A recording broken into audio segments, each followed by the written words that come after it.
Hello everyone. तो कैसे हैं बीपीएससी वालों? आई होप आप लोगों की पढ़ाई बहुत अच्छी चल रही होगी, आप लोगों की तैयारी बहुत अच्छी होगी।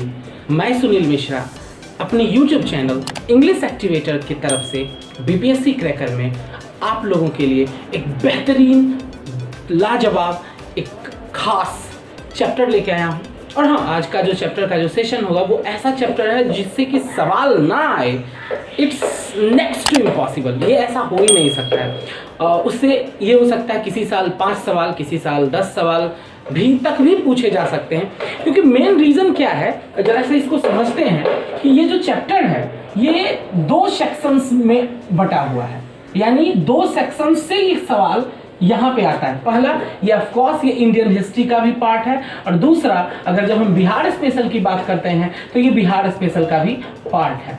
यानी दोनों तरफ से मिला करके ये हमारा एक चैप्टर बनता है। तो this is one of the most important chapter from which questions came in BPSC. तो यहाँ पे इसलिए हमारे लिए बहुत ज़्यादा जानदार, शानदार, लाजवाब चैप्टर हो जाता है, और हमें इस चैप्टर को बहुत ही ध्यान से पढ़ना। और हाँ, आज के सेशन का एक खास बात और है कि आज हम केवल आपको क्वेश्चंस नहीं बताएंगे, चैप्टर नहीं पढ़ाएंगे, बल्कि उस पे बेस्ड जो हम क्वेश्चंस होंगे उस क्वेश्चंस को भी हम लोग क्या करेंगे तो एनालाइज करेंगे। हम ये देखने की कोशिश करेंगे कि कहाँ से इस चैप्टर के किस सेक्शन से क्वेश्चन आता है मोस्टली। तो आज हम जो है इस खास चैप्टर की तैयारी करेंगे, इस पे पढ़ेंगे, और हाँ डेफिनेटली क्वेश्चन तो श्योर शॉर्ट है भाई, जरूर आएगा। तो इसलिए बिल्कुल ध्यान से, एकदम ध्यान से और अंतिम तक। ये तो बोलने वाली बात नहीं है कि जो चैप्टर इतना इंपॉर्टेंट है उसे आप 5 मिनट देख के छोड़ना तो बेवकूफ़ी से ज़्यादा कुछ हो नहीं सकता है। तो इसे पूरे लास्ट तक देखना है। और हाँ, इस इंपॉर्टेंट चैप्टर के नाम पे एक लाइक तो बनता है, और अगर अभी तक आप सब्सक्राइब नहीं किए हैं तो ऑफ कोर्स सब्सक्राइब कीजिए। तो हम आज का इस सेशन की अब शुरुआत करते हैं बड़े ध्यान से और जोश से। इस सेशन में मैं आप सुनील मिश्रा आपका हार्दिक अभिनंदन करता हूं। तो आज के इस अति महत्वपूर्ण चैप्टर का नाम है बुद्धिज्म, बौद्ध धर्म। ये एक ऐसा चैप्टर है जिससे सवाल हर हाल में आना ही आना है। बौद्ध धर्म जनरली आप लोग ऑफकोर्स जानते होंगे। तो बौद्ध धर्म की शुरुआत किसने की? गौतम बुद्ध ने किया। गौतम बुद्ध जब उन्हें ज्ञान की प्राप्ति हुई तो बौद्ध कहलाए, बुद्ध कहलाए, और उनको मानने वाले जो अनुयायी थे, जो उनके फॉलोअर्स थे, जो उनके चेले हुए, वो बौद्ध धर्म के अनुयायी कहलाए, बौद्ध धर्म। और वहाँ से फिर बौद्ध धर्म इतना फला फूला कि एक टाइम ऐसा आया कि ये अक्रॉस द नेशन, देश से बाहर भी काफ़ी हद तक फैला। और आज भी हम देखते हैं चाइना, जापान जैसे देशों में, म्यांमार, आज भी हमारा बौद्ध धर्म जो है फल फूल रहा है। तो और इसकी शुरुआत किसने की? तो गौतम बुद्ध के द्वारा हुआ। वो एक क्षत्रिय कुल के थे। उन्होंने 29 साल की आयु में गृह त्यागा, और उसके बाद उन्हें बोध गया, बिहार ऑफकोर्स, बोध गया में उन्हें पीपल पेड़ के नीचे ज्ञान की प्राप्ति हुई। और उसके बाद उन्होंने अपने धर्म और ज्ञान का प्रचार प्रसार किया, और लोगों के बीच जो एक धार्मिक रूढ़िवादी चला आ रहा था, जो धर्म के प्रति लोगों का जो ध्यान पथभ्रष्ट हो गया था, उसे उन्होंने फिर से वापस संजोने का काम किया। तो अब हम देखेंगे इससे कौन से ऐसे सेक्शन से या कहाँ से किस कोना से बीपीएससी खोज के सवाल लेके आता है। तो भैया छोड़ना नहीं है, उस कोना से खींच के उस सवाल को हमें देखना है। तो come on, let's get started. तो बौद्ध धर्म के जो संस्थापक थे कौन थे? गौतम बुद्ध। सवाल यहीं पे बन जाता है पहला कि वो किस कुल के थे। तो वो किस कुल के थे? तो वो क्षत्रिय कुल के थे। पहला सवाल हमारा पहला लाइन में ही आ गया। उसके बाद क्या है? गौतम बुद्ध के जो बौद्ध धर्म के जो प्रवर्तक गौतम बुद्ध थे, इनका बचपन का नाम क्या था? तो सिद्धार्थ था। ओरिजिनल इनका नेम क्या था? सिद्धार्थ था। ये तो गौतम भगवान बुद्ध जो कहलाए वो ज्ञान प्राप्ति के बाद कहलाए। और इनका जन्म कहाँ पे होता है? कपिलवस्तु के लुम्बिनी में हुआ। कपिलवस्तु के लुम्बिनी नामक स्थान पर हुआ। कोई ऐसा सेक्शन नहीं छोड़ना है, कोई ऐसा कोना नहीं जहां से हमारा सवाल बच जाए या आए तो हमें ना पता हो। जन्म कब हुआ? 563 BC, यानी 563 ईसा पूर्व में हुआ। और ये शाक्य क्षत्रिय कुल में इनका जन्म हुआ। आया हुआ सवाल है कि इनका जो है कुल कौन सा था, तो शाक्य क्षत्रिय कुल में इनका जन्म हुआ। 563 ईस्वी पूर्व में हुआ, BC में। और कहाँ पे हुआ भाई? तो लुम्बिनी में हुआ। और जो कि आज के डेट में प्रेजेंट अगर डेट की बात करें तो वो नेपाल में पड़ता है। उसके बाद हम आगे बढ़ते हैं। इनका थोड़ा सा फैमिली बैकग्राउंड, तो पिता का नाम शुद्धोदन, माता का नाम महामाया। लेकिन जन्म के कुछ समय, मतलब ये छोटा ही थे तभी इनकी माता का देहांत हो जाता है। और इनकी जो सौतेली माँ थी या उनकी मौसी, दोनों जगह, no need to be confuse, किसी किताब में लिखा हुआ रहेगा उनकी मौसी और किसी किताब में रहेगा उनका सौतेली माँ। तो एक्चुअली जो मौसी थी उन्हीं से उनका पिता ने शादी कर लिया, तो शादी से पहले समझ लीजिए वो मौसी थी और बाद में वही सौतेली माँ हो गई। तो सौतेली माँ और मौसी पे कंफ्यूजन नहीं होना चाहिए। सौतेली माँ इनकी जो थी उनका नाम था प्रजापति गौतमी और इन्होंने ही इनका लालन पालन किया, इनका पालन पोषण किया। कौन? प्रजापति गौतमी। इनकी पत्नी का नाम यशोधरा और इनका पुत्र का नाम राहुल। इस विषय में एक बात है कि गौतम बुद्ध को जब पुत्र हुआ था तो सारे लोग खुश हुए थे और ये बोले थे कि ये मेरे जीवन का राहु है, दुख का कारण है, और इसी वजह से इन्होंने अपने पुत्र का नाम राहुल रख दिया। ठीक है। उसके बाद इनका देखिए बहुत जगह पे इन सब चीजों को कभी नहीं मेंशन किया गया है, आपको कभी नहीं मिलेगा ये सब चीजें जो हम आज आपको बता रहे हैं कि गौतम बुद्ध का जो प्रिय घोड़ा था उसका नाम था कंठक और उनका जो प्रिय सारथी था वो था छन्न। ठीक है। उसके बाद हम आते हैं तो कब ये घर से निकले? 29 वर्ष की अवस्था में। बहुत सारे एग्जाम समय हुआ है, इतने एग्जाम्स में कि बताना मुश्किल है। 29 वर्ष की अवस्था में इन्होंने गृह त्यागा। और सवाल नंबर नेक्स्ट कि इनके गृह त्याग की घटना क्या कहलाई? ये तो एकदम जोरदार सवाल है। महाभिनिष्क्रमण। ओके, महाभिनिष्क्रमण जो है इनके गृह त्याग की घटना ही कहलाती है। गृह त्याग की बात सर्वप्रथम ये कहाँ पहुंचे, ये भी सवाल है। तो वो वैशाली के नजदीक पहुंचते हैं। और इनके प्रथम गुरु कौन थे? ये तो ऑटोमेटिकली आप भी समझ गए हैं कि ये एक इंपॉर्टेंट सवाल है। उनके प्रथम गुरु कौन थे? तो प्रथम गुरु थे उनका अलाड़ कलाम। तो अब अगर वो उनके बारे में कि भाई उन्होंने उनको गुरु क्यों चुना, तो ये सांख्य दर्शन के आचार्य थे और अपनी साधना शक्ति, मेडिटेशन पावर के लिए विश्वविख्यात थे और यही इनके पहले धर्मगुरु कहलाते हैं, बनते हैं। कौन थे? अलाड़ कलाम, याद रखना नाम। उसके बाद हम आते हैं तो वैशाली से निकलने के बाद जब ज्ञान ये गुरु जी के से जिनको इनको जितना इनको ज्ञान चाहिए था लिए, but unfortunately he didn't become satisfied, उनको सेटिस्फैक्शन नहीं होता है। फिर वो वहां से निकलते हैं और राजगिरी के रुद्रक रामपुत्र से मिलते हैं। ठीक है। और फिर वो वहां से प्रस्थान करते हैं किस तरफ? तो बौद्ध गया की तरफ प्रस्थान करते हैं। और बौद्ध गया में किस जगह पे? बोध गया सबको पता होता है। बोध गया में किस जगह पे? तो भैया उरुवेला नामक स्थान पे, वहां पे वो पहुंचते हैं और निरंजना नदी के तट पर, उरुवेला के वन में निरंजना नदी नामक के तट पर, नदी के तट पर कौन सा दिन था? वैशाख पूर्णिमा था, जहां पर कि इनको ज्ञान की प्राप्ति हुई।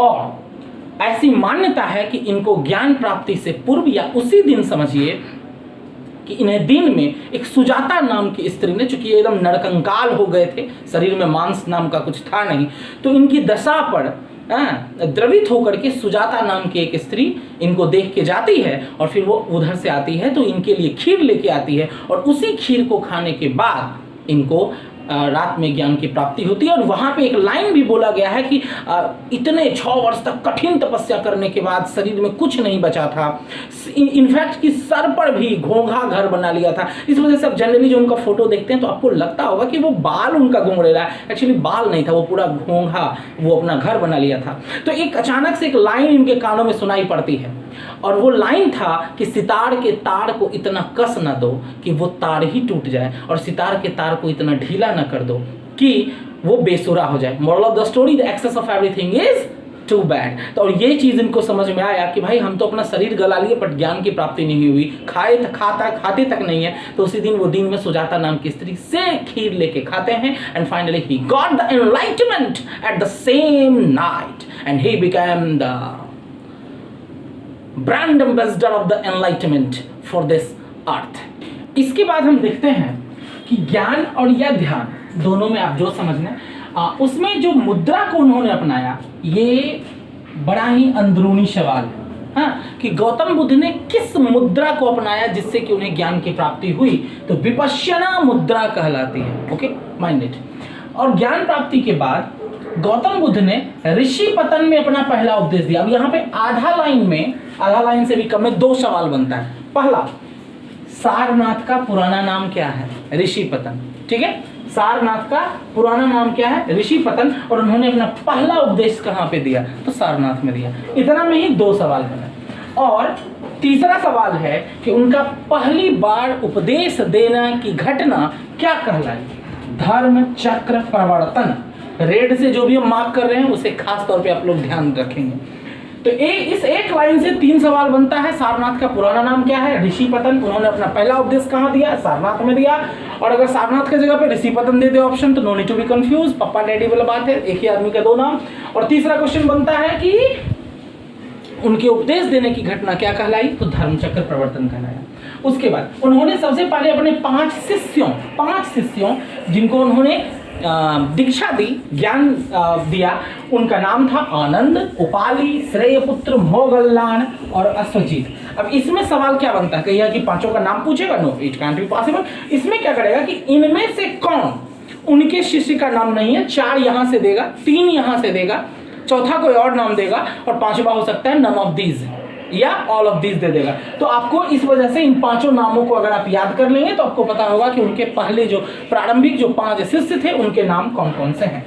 40 वर्षों तक इन्होंने, उसके बाद 40 वर्षों तक इन्होंने बौद्ध धर्म का प्रचार प्रसार किया। और खास तौर पे जो क्षेत्र आते हैं वो मगध था, वैशाली, सारनाथ, ये 3 जगह ऐसे थे जहां पर इन्होंने धर्म का प्रचार प्रसार ज्यादा किया।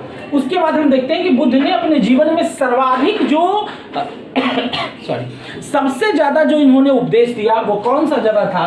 तो वो कौशल देश था, जहाँ के राजा थे, राजा प्रसेनजीत। शायद आप एक कहानी अंगुलीमाल डाकू वाला अगर आप पढ़े हो, तोड़ो नहीं जोड़ो, तो ये वही देश है कौशल, और जिसके राजा थे प्रसेनजीत। और कौशल देश की राजधानी श्रावस्ती में इन्होंने सबसे ज्यादा अपना प्रवचन दिया, ज्ञान बांटा। और मगध को इन्होंने सेंटर ऑफ ज्ञान बनाया, यानी मगध को प्रचार प्रसार का केंद्र बनाया। मगध से ही सारा एक तरह से कहा जाए तो कोऑर्डिनेट होता था। ओके, कि अगला जो प्रवचन होगा वो कहाँ होगा, या कोई संगोष्ठी होगी तो कहाँ होगा। तो इस वजह से सेंटर जो है मगध को बनाया गया। इनका प्रिय निवास स्थान रत्नगिरी था। यहाँ पे भी ये सवाल है, रत्नगिरी। और रत्नगिरी का आज का नाम क्या है? राजगिरी, यानी राजगिरी को का पुराना नाम क्या है? रत्नगिरी। और जो बाद में गद्धकुट के नाम से प्रसिद्ध हुआ। बुद्ध के राजा शिष्य थे, ये भी इंपॉर्टेंट लाइन है, ध्यान रखेंगे। बिंबिसार, अजातशत्रु, प्रसेनजीत जिसके बारे में हमें अभी चर्चा की, एंड उदयन। इसमें से वही होगा कि गौतम बुद्ध के इनमें से कौन से शिष्य हैं या कौन से शिष्य नहीं है। तो ऑफकोर्स आपको नाम ध्यान रखना है, बिंबिसार, अजातशत्रु, प्रसेनजीत और उदयन, ये जो है इनके राजा शिष्य थे। राजा शिष्य तो बहुत थे, लेकिन ये वो थे जो कि राजा थे। उसके बाद हम आते हैं सर्वप्रथम जो इन्होंने शिष्य बनाया ज्ञान प्राप्ति के बाद, ये जैसे ही निकलते हैं तो इनको 2 व्यक्ति मिलता है। एक तो एक्चुअली वो बंजारा था, चरवाहा था, और उसने उसको ये पकड़ करके ज्ञान मतलब पहला जो इनलाइटमेंट था, तो इनलाइटमेंट का पहला बूंद ड्रॉप जो है इसी दोनों के व्यक्ति पे गिराया। ये बंजारा था, शूद्र जाति का था, यानी यहां से ही उन्होंने, गौतम बुद्ध ने ये शुरुआत कर दी कि ये किसी जाति प्रथा या वर्ण व्यवस्था को मानने वाले नहीं है। इसलिए इन्होंने ज्ञान की का जो सबसे पहली वारिस जो है वो इस 2 व्यक्ति पे की, अहोभाग्य इसके। और इस व्यक्ति का नाम था तपुष्य और मल्लिक। ये 2 नाम याद रखेंगे। इनके जो पहले 2 शिष्य थे वो तपुष्य और मल्लिक था। उसके बाद बौद्ध धर्म, ये तो हर साल का आया हुआ सवाल है कि बौद्ध धर्म क्या है? तो अनात्मावादी है, यानी आत्मा में नहीं विश्वास करती। पुनर्जन्म में विश्वास है, बौद्ध धर्म में पुनर्जन्म में विश्वास है, पर आत्मावादी नहीं है। वर्ण व्यवस्था और जाति प्रथा दोनों का विरोध करती है। कौन? बुद्ध धर्म। उसके बाद बौद्ध धर्म के बारे में जो जानकारी मिलती है सबसे प्रॉपर ज्यादा, वो पाली भाषा में लिखित त्रिपिटक है। अब इससे बहुत सारे सवाल एक ही लाइन से बन जाता है कि बौद्ध धर्म के बारे में सबसे ज्यादा जो जानकारी मिलती है वो किस भाषा में मिलती है? तो पाली भाषा में मिलती है। पाली भाषा में जो लिखा गया है पुस्तक, उसका नाम क्या है भाई? तो त्रिपिटक है। ये गौतम बुद्ध के बारे में सबसे ज्यादा जानकारी कहाँ से हमें प्राप्त होती है? तो त्रिपिटक पुस्तक से। और वो पुस्तक किस भाषा में लिखा गया है? तो पाली भाषा में। ऑलराइट देन, महात्मा बुद्ध की जो मृत्यु हुई वो 80 वर्ष की आयु में। और देखिए ऐसा फॉर्चुनेटली समझिए कि जिस दिन इनको ज्ञान की प्राप्ति हुई थी, बैसाख पूर्णिमा, तो आसानी से याद रहेगा कि जिस दिन यानी बैसाख पूर्णिमा के दिन इनका ज्ञान की प्राप्ति हुई और बैसाख पूर्णिमा के दिन इनकी मृत्यु हुई। और वो ईस्वी था 483 BC, 483 ईस्वी पूर्व में हुआ इनका मृत्यु। और मृत्यु की घटना जो है क्या कहलाया, महापरिनिर्वाण, ध्यान में रखें। और महापरिनिर्वाण के उपरांत बुद्ध के जो अवशेष थे, शारीरिक अवशेष जो थे, उसे 8 भागों में, या यूं कहा जाए तो उनका अस्थि कलश को 8 भागों में विभाजित कर दिया गया। और वो 8 जगह कौन कौन से हैं, ऑफकोर्स ये नाम आपको याद होना चाहिए, कुशीनगर, वैशाली, कपिलवस्तु, पावागढ़, अल्पकल्प, ग्राम, राजगिरी और वेटद्वीप। और हाँ, एक और बात, मेरे ख्याल से ऑफकोर्स आप लोग नोट्स तो बना ही रहे होंगे, क्योंकि either you are preparing for the 67th और you are preparing for the 68th for the both examination. It will be so important, क्योंकि ये तो थोड़े बदलेगा भाई, ये तो नहीं बदलेगा। महात्मा बुद्ध का जब जन्म हुआ, ये जो भी चैप्टर्स है बदलता है, सिर्फ करंट अफेयर्स है। तो definitely you will have to notes, make the notes. और अगर आप अभी तक नहीं शुरू किए तो ऑफकोर्स नोट्स बनाइए, क्योंकि आपका जो नोट्स होगा ना, वही आपकी ताकत, वही आपकी संपत्ति होगी। सो आप अपना नोट्स जरूर बनाएं, बिल्कुल बनाएं, चाहे भले ही कोई भी इंस्टीट्यूट आपको नोट्स प्रोवाइड करे, इधर ऑनलाइन और ऑफलाइन, लेकिन आपके नोट्स से बेहतर कोई नहीं हो सकता, कोई भी नोट्स नहीं हो सकता, क्योंकि उसको आपने खुद बनाया है। उसके बाद हम देखते हैं यहाँ पे सो इम्पॉर्टेंट, ये दोनों जो हेडिंग है वो बहुत ज़्यादा इम्पॉर्टेंट है। एक तरफ है हमारा बौद्ध धर्म के प्रतीक, तो कौन सी ऐसी घटना और घटना को किस प्रतीक से जोड़ा गया है, ना जाने कितना बड़ा सवाल आया है। इस सेक्शन का भी ना जाने कितना बड़ा सवाल आया हुआ है, डाउट हो तो गूगल पे जाके चेक कर सकते हैं। इनके जन्म की घटना को कमल या सांड प्रतीक के रूप में देखा गया है। गृह त्याग की घटना का प्रतीक घोड़ा है। ज्ञान का प्रतीक ऑफकोर्स बोधि वृक्ष या पीपल वृक्ष जिसे हम जानते हैं। निर्वाण पद चिन्ह और मृत्यु की घटना को स्तूप, ये उनका प्रतीक था। अब यहाँ पे आते हैं, ये सेक्शन में क्या है कि बुद्धकालीन कुछ ऐसे गणराज्य जो बुद्ध के समय में, कौन से गणराज्य थे उन समय में, कौन सा उसका क्या एग्जिस्टेंस था, कौन कौन से गणराज्य एग्जिस्ट कर रहे थे, मतलब कौन से राज्य थे भाई, और उनका कुल क्या था, ये दोनों मैंने मेंशन किया है।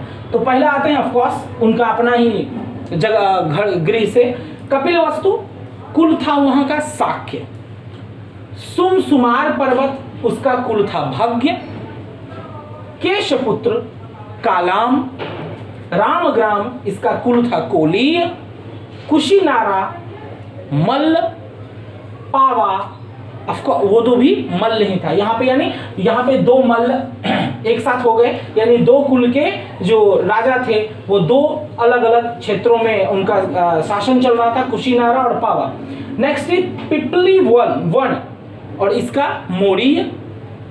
अल्पकल्प बुली, वैशाली, लिच्छवी और मिथिला विदेह हैं। राजा विदेह ऑफकोर्स आपको नाम पता होगा, जानकी जी के पिता राजा विदेह, जनक जी को ही विदेह भी कहा जाता है। और वो चूंकि विदेह कुल से थे इसलिए उनका नाम वैदेही भी कहलाता है। किनका? सीता जी का वैदेही भी उनका कहा जाता है। तो वैदेही जो नाम पड़ा इसी विदेह से, विदेह कुल के वजह से उनका नाम जो है वैदेही पड़ा। तो ये शाक्य कुल से लेकर के विदेह कुल और कपिलवस्तु से लेकर के मिथिला, ये सेक्शन और ये section, both section are too important for the term of examination, not only for BPSC but also the every type of competitive examination. हम आज का सेशन को यहीं पे समाप्त करते हैं, लेकिन हाँ हमारा ये टॉपिक, हमारा ये चैप्टर खत्म नहीं हुआ है।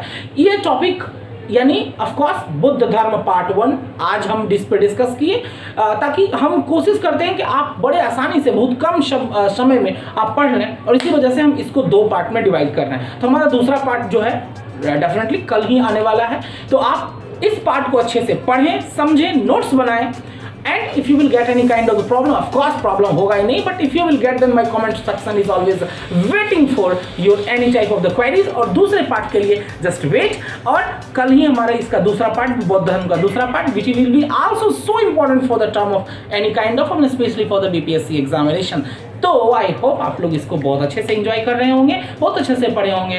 तो ऑफ कोर्स लाइक तो बनता है, तो लाइक कीजिए, शेयर कीजिए, सब्सक्राइब कीजिए, and wait for my the next session for this topic or a chapter. So thank you so much.